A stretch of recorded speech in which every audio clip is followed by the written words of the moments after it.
MotorWeek is made possible by Cars.com, Valvoline, and Goodyear.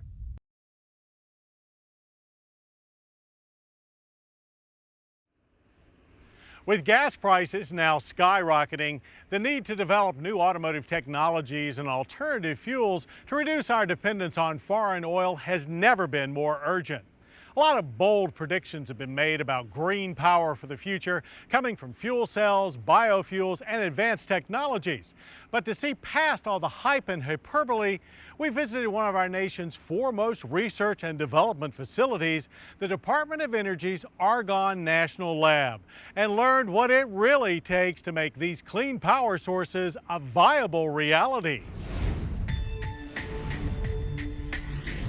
Argonne National Lab is actually a collection of mini labs occupying a 1,500-acre campus near Chicago and tasked with conducting a wide range of R&D in basic and applied sciences. Early research under its founding director Enrico Fermi resulted in the world's first controlled nuclear chain reaction in 1942 and helped in the design of nuclear reactors for today's submarines and power generation.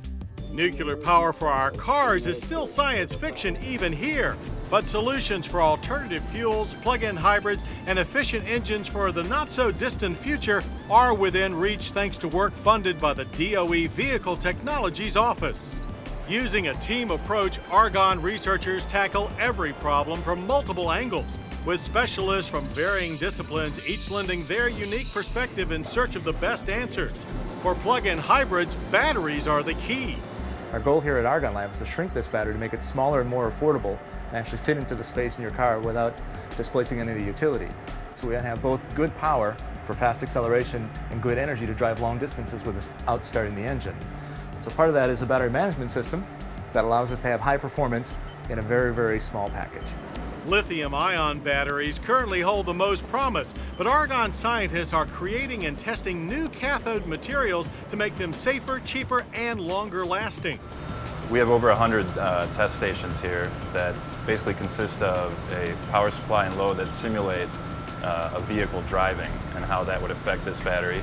Typically we're testing prototype cells. Occasionally we'll even be benchmarking cells that have already been on the market for other applications just to see if they can work in automobiles. Testing of each new prototype is time-consuming and expensive, so Argonne makes extensive use of virtual test equipment that can emulate the parameters of a new battery or component without having to physically install it in a car.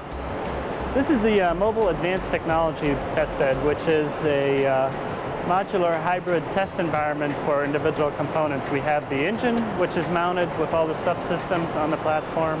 In green, we have the electric motor, and then we have the transmission that sits in the back. This is coupled to the wheels. And we can test these different components by using this virtual interface. Software developed at Argonne called the Powertrain System Analysis Toolkit, or PSAT, is now used by several major automakers to trim new vehicle development time.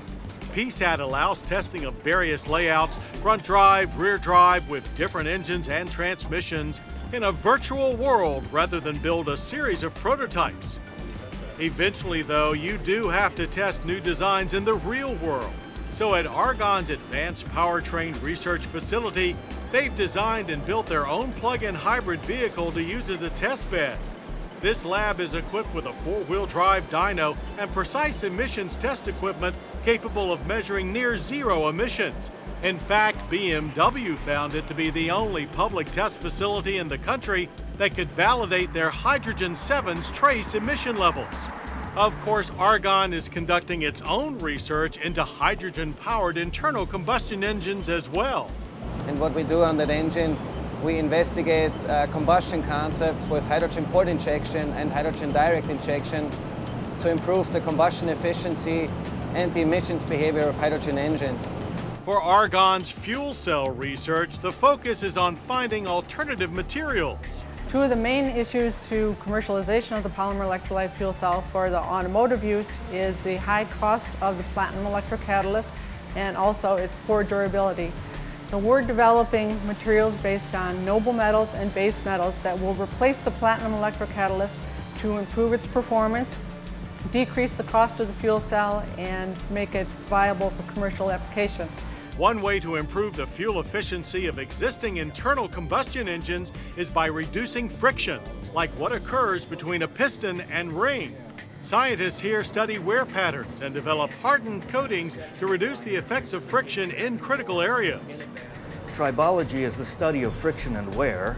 Obviously, an engine that has low friction is going to have a greater fuel economy, and low wear means the engine is going to last longer. So we can characterize both the ring and the worn liner, and I don't know if you can see it, but here's a wear scar where it has been sliding back and forth, and we can look at changes in surface texture and look for chemical films that have formed on the surface.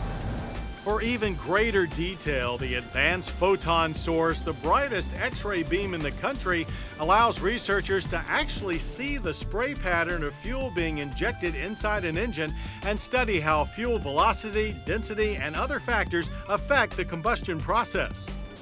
Whether it's high-tech or hands-on, the universal goal of all transportation research at Argonne National Lab is to displace petroleum, especially imported oil, as an energy source for our vehicles. Despite all we've seen, we've barely scratched the surface of the amount of critical work underway at Argonne.